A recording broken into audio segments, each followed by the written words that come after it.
Итак, гражданская война в Таджикистане завершилась ровно 22 года назад. По итогам перемирия, которое называется сегодня в стране Днем национального единства, оппозиционные силы вошли в правительство страны. Крупнейшей силой, которая представляла политических противников президента Рахмона, стала партия Исламского возрождения Таджикистана. Сегодня в Таджикистане она считается террористическим движением. Ее деятельность в стране запрещена. Где оппозиция допустила ошибку? Что привело к единоличному правлению президента Эмомали Рахмона? И главное, кто виноват в той войне, какие силы влияли на ее ход и кто стал инициатором ее завершения? Обо всем этом нам рассказал лидер партии Исламского возрождения Мухиддин Кабири. С ним в Брюсселе встретился сопкор телеканала «Настоящее время» Григорий Жигалов. Добрый день и спасибо за то, что нашли время. Давайте начнем с войны. Почему началась война и кто в ней виноват? Сейчас искать виновных очень сложно.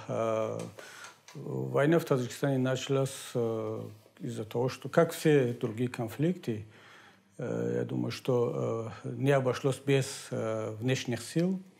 И кому-то не нравится, что Таджикистан может превратиться в единственную страну в Центральной Азии со свободным правительством, независимым правительством, где различные политические партии могут участвовать в правительстве, в парламенте. И этот демократический оазис в Центральной Азии не входил в плане других региональных игроков. Например? Тогдашней России, Узбекистан. Особенно Ислам Каримов, мне кажется, что ему удалось убедить Ельцина в том, что без военного вмешательства в Таджикистане не обойтись и поменять власть не удается. Вот они отправили туда спецназ бывших воинов, интернационалистов, которые после Афганистана...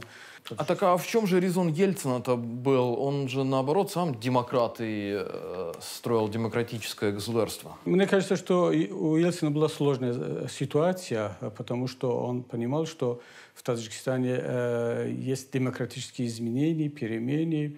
Тем более, что многие партии в Таджикистане поддержали его, многие были против ГКЧП, и Ельцин это знал. Но тут сыграл важную роль, что во власть тогда вошли некоторые представители исламской партии. И тогда еще Ельцину было не до Таджикистана, не до Центральной Азии. Он отдал этот регион в распоряжение Каримова и своих силовиков, Грачева, министра обороны, и спецслужб. Я думаю, что это была его ошибка в том, что он поверил силовикам и Исламу Каримову. Москва испугалась представителей исламских партий? Я не думаю, что она испугалась, просто Ислам Каримов испугался больше, и не исламская партия. Кстати, там был всего-навсего один представитель исламской партии. Они просто все боялись, что Таджикистан может стать первым демократическим государством, а по принципу домино это перейдет, влияет на общую ситуацию в Центральной Азии, и они не могут управлять по-прежнему. Вы где в тот момент были и Я был понимали ли вы, что дело идет к войне в Таджикистане? Я был до 1991 года в Таджикистане. Я участвовал в первых протестных движениях. Как студент мы возглавляли студенческие протестные движения. Мы боролись за придание таджикскому языку статус государственного языка. То есть это было нормальное демократическое движение, молодежное, интеллигентное. В какой момент вы начали понимать, что дело идет к войне? Я, как сказали, я был за рубежом весь 92 год. Я наблюдал издалека, что страна идет к войне. Естественно, не только я издалека. Уже люди, которые находились в стране, они ничего не могли сделать, потому что решение уже было принято. Правительство национального доверия, которое тогда управляло страной, она оказалась неспособным дальше контролировать ситуацию, потому что она была уже изолирована со всех сторон. И не только партнерами по Центральной Азии, но и, как оказалось, потом и Россия предала это правительство, в том числе и Ельцин. Если бы не позиция Москвы, войны удалось бы избежать? Я думаю, что да. Потому что Ислам Каримов не решился бы так самостоятельно отправить войска в Таджикистан, потому что никто не был заинтересован в узбекско-таджикской войне. Как сказал Квачков, даже они решили не превратить эту войну таджикско-узбекской или таджикско-российской. И он в своем интервью сказал, что для того, чтобы оно выглядело как внутренний конфликт, как гражданская война, необходимо было найти правильных людей, правильных в кавычках, и вооружить их, и чтобы этот конфликт выглядел как таджикский конфликт. И это им удалось. Кто такой Квачков? Это полковник спецслужб Советского Союза, который воевал в Афганистане. Он мечтал и до сих пор мечтает о восстановлении Советского Союза. И они решили, как он сейчас говорит, начинать с Таджикистана, восстановить советский строй в Таджикистане, потом дальше двигаться в сторону Москвы. Но на самом деле он был, скажем, одним из элементов, механизм для осуществления других, более крупных планов. Не так-то просто взять человеку, приехать в другую страну, найти нужных людей, раздать оружие и начать конфликт. Но представьте себе, что Таджикистан только стал независимым государством, а все прошлое советское там сохранилось. И кадры, и контакты, и вооруженные силы. Выбор пал на Квачкова не потому, что он такой умный офицер, стратег, а потому, что он возглавлял тогда подразделение, которое только вышел из Афганистана. Ребята были натренированы, они жаждали мести, крови, потому что они не могли терпеть то поражение, которое получили в Афганистане. Им надо было как-то все это компенсировать. И также вернуть это подразделение этих интернационалистов в Россию было достаточно опасно, потому что такая большая сила, с которых контролировать сложно, скажем, где-то в Подмосковье или в каком-то области, довольно проблематично, поэтому они решили использовать эту силу там, где далеко от России. Я поэтому думаю, что выбор пал на Квачкова. А вместо него мог быть любой другой офицер. Это не меняло бы ситуацию. Правда, роль демократической оппозиции в разжигании и в поддержании войны? Нет, я думаю, что тут таджикская оппозиция и демократическая исламская оппозиция, она просто стала жертвой. Они просто хотели независимого Таджикистана. Был шанс избежать войны, если бы политики в Душанбе как-то... Да? Было несколько шансов. Мы из истории знаем, что несколько раз полевые командиры сидели, политики хотели договориться. Была встреча Сангака Сафарова, тогдашнего лидера Народного фронта, который, кстати, как раз был создан Квачковым с помощью Ислама Каримова. Была встреча в городе Харок с покойным председателем нашей партии, исламской партии, Устод Саид Абдуллой. И были несколько раз попытки договориться между собой. Но договоренность или мирное решение конфликта не входили в планы Ислама Каримова. То есть он хотел избавиться от правительства в Таджикистане, которое не будет играть по его правилам. А кто остановил войну?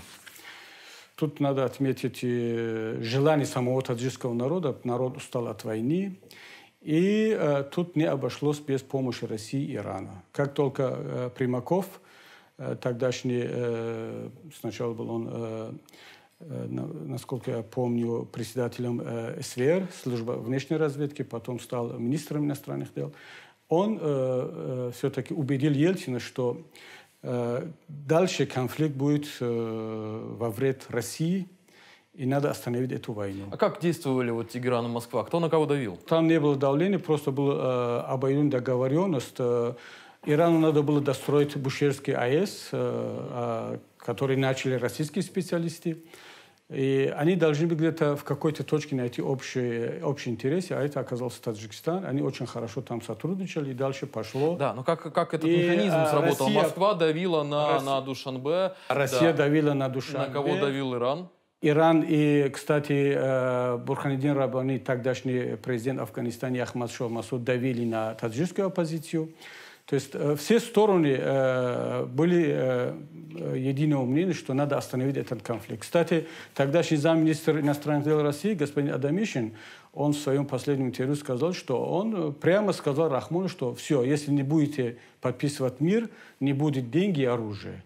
тогда Рахмон вынужден был пойти на соглашение. Иначе бы он продолжал бы этот конфликт, если бы Россия не остановила. А вам что сказали? Иран что сказал? Я думаю, что здесь больше сыграл роль именно Ахмадшах Масуд и Бурханиддин Раббани, и Иран, конечно. Иранцы хотели тоже мира в Таджикистане, а Талибан тогда наступал на Кабул, они почти захватили весь Афганистан. И Ахмадшах Масуду, Бурханиддин Раббани и Ирану нужен был тыл, спокойный тыл в лице Таджикистана. Все эти обстоятельства, факторы сыграли свою роль, и в результате Таджикистан... А если бы не было давления со стороны Москвы и Тегерана, война бы продолжалась еще долго? Я думаю, что недолго. Сами таджики, они начали бы требовать мира. А что же Каримов? А Каримов, что он в последние годы отошел вообще от мирных... Он оставил Таджикистан, как оно есть. Он даже не приветствовал подписанные соглашения. Он, кстати, однажды пригласил лидеров оппозиции к себе в Ташкент. То есть он им прямо сказал, что я обиделся на Рахмона, тогда вы можете рассчитывать на мою помощь. Естественно, за какие-то уступки и благодаря тому, что лидеры таджикской оппозиции не пошли на сотрудничество с ним, то есть они ставили выше национальные интересы, он все-таки решил полностью оставить Таджикистан как есть и даже не вошел, Узбекистан не вошел в контактную группу, группа государств, которые поддержали мирный процесс. Если говорить о мирном процессе, 22 года прошло с момента подписания мирного договора. Сейчас вы в изгнании, вашу партию называют в Таджикистане террористической. Что произошло? Произошло то, что Рахмон в какой-то момент решил оставить власть себе и своей семье до конца, а все, кто этому мешает, в том числе и наша партия, другие политические партии, несмотря на то, что он подписал с нами общее соглашение о мире, он решил устранить всех конкурентов. И, кстати, вы себя вините в том числе в том, что произошло, потому что вы же были при власти? По этому соглашению. Как партия? Да, мы должны признаваться в том, что были допущены ошибки, в том числе мы очень пошли на сильные уступки изначально. Например, когда по договоренности министром обороны Таджикистана должен быть представитель оппозиции. Тогда еще, когда у нас были вооруженные силы, Рахмон отказался от этого пункта. Он сказал, что нет, не отдам. Вопрос стоял очень острый. А как быть? Продолжать конфликт, воевать или все-таки уступить? Ради мира, спокойствия таджикская оппозиция должна уступить. И мы пошли на уступки.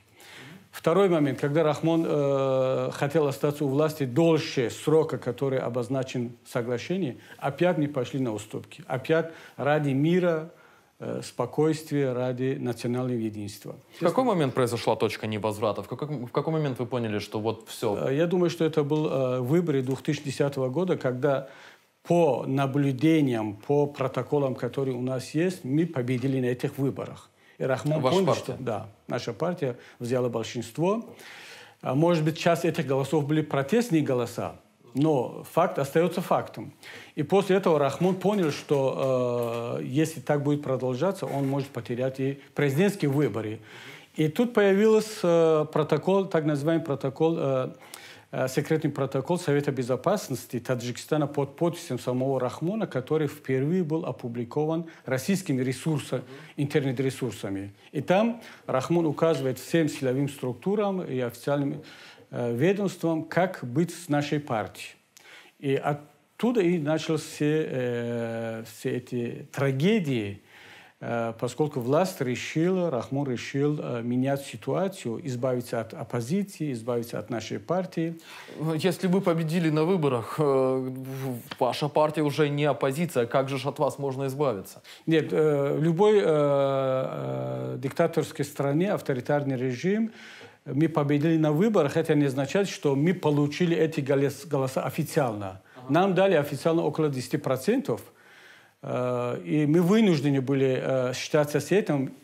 В противном случае опять война, опять конфликт. С чем связано то, что вы, когда были в таджикистанской политики практически никогда не атаковали Рахмона, не критиковали его. Нет, то, что нас критикуют, что мы не критиковали власти Рахмона, находясь в стране, это неправда. Мы критиковали, да. Тон нашего разговора не был таким резким, как сейчас, это понятно. Но мы вопросы подняли и тогда. То, что мы сейчас говорим, говорили в Душанбе. Еще один интересный вопрос. Вы никогда не баллотировались на пост президента. От вашей партии всегда на этот пост баллотировались малоизвестные люди. Не малоизвестный, кстати, наш первый кандидат был Давлат Ходоназаров, председатель Союза кинематографистов СССР. Это неизвестный человек. А вторым кандидатом Ойнихол Бабаназарова, тоже правозащитник, декан юридического факультета Таджикистана. И очень известная личность в Таджикистане. Почему я сам не выдвигался в кандидате в президенты? Опять мы хотели объяснить народу, отправить месседж, что мы не хотим построения религиозного, теократического государства в Таджикистане. Даже несмотря на то, что у меня никогда не было планов построить теократического государства, сам факт, что лидер исламской партия идет на выборы, или отпугнет многих, или многие будут злоупотреблять этим. Использовать этот момент, что вот опять исламская партия хочет взять власть и построить исламское государство. Поэтому я вынужден был всегда отойти во второй план, выдвигать кандидатов от демократической партии, от независимых кандидатов и так далее. Не считаете ли вы, что вот именно это... осторожность или мягкость в политике привела к тому, что некогда крупнейшая политическая партия Таджикистана сейчас сколько? 1,5% на прошлых выборах. Даже не пришла в парламент. Знаете, у нас были ошибки, но общая стратегия, я думаю, что была правильной. Мы все-таки не допустили второго конфликта. Жертвовали собой, но не допустили второго конфликта. Была опасность. У нас была возможность выйти на улицу, у нас была возможность переломить ситуацию, но риск новый гражданский конфликт, вооруженный конфликт был очень большой. Выйти на улицу и начать гражданский конфликт – это разные вещи. Почему нельзя для было... Таджикистана, для Узбекистана выйти на улицу – это и есть начало гражданского конфликта. Тогда еще. Мы помним Андижан. Люди тоже вышли на улицу, и более 1000 жертв. А в условиях Таджикистана это обязательно было без жертв, потому что у нас есть опыт войны, тогда у многих осталось оружие, поэтому мы не решили выходить на улицу. Но сейчас ситуация меняется. После Грузии, после Украины, после Армении, я думаю, что люди стали более опытными. Что сейчас происходит с вашей партией? Мы восстановили партию за рубежом. Было очень сложно. Я лично думал, что это займет больше времени, но оказалось, что нам потребовалось всего 1,5 года для того, чтобы восстановить работу, прийти в себе после этого шока. И мы создали сейчас Национальный альянс, коалицию 4 политических партий и движений. Сейчас мы больше выступаем от имени коалиции, не от имени партии Исламского Возрождения. И сейчас, я думаю, что это начало нового этапа, не только для нашей партии, для вообще всей таджикской оппозиции. Так что работа идет. Ну вот ваши оппоненты, кстати, обвиняют вас в том, что вы создали некий альянс за рубежом, сами же его возглавили. Там были другие кандидаты, были другие представители других политических партий. Если все решили, что на сегодняшний день коалицию должен возглавить именно я, почему бы и нет? Знаете, ну хорошо, если бы я не был лидером коалиции, я был заместителем, кто-то другой, что и поменялось? Все-таки многие считают, что исламская партия самая сильная, самая организованная партия среди всех оппозиционных партий и движений. Ну и что плохого? Главное, какая у нас цель. Не кто возглавляет коалицию, а какая у нас программа, какая у нас цель и какой Таджикистан мы хотим иметь. Ваша партия называется партия Исламского Возрождения. Если вы придете к власти, куда вы поведете страну? То, что мы выбрали это название, Исламская партия, тогда еще в начале 90-х годов было модно. там по всему миру, исламскому миру, появились исламские партии, движения, исламские банки. У нас было такое решение еще 10 лет тому назад, когда мы еще были легальной партией, менять название партии. Но потом все-таки решили, что это уже история.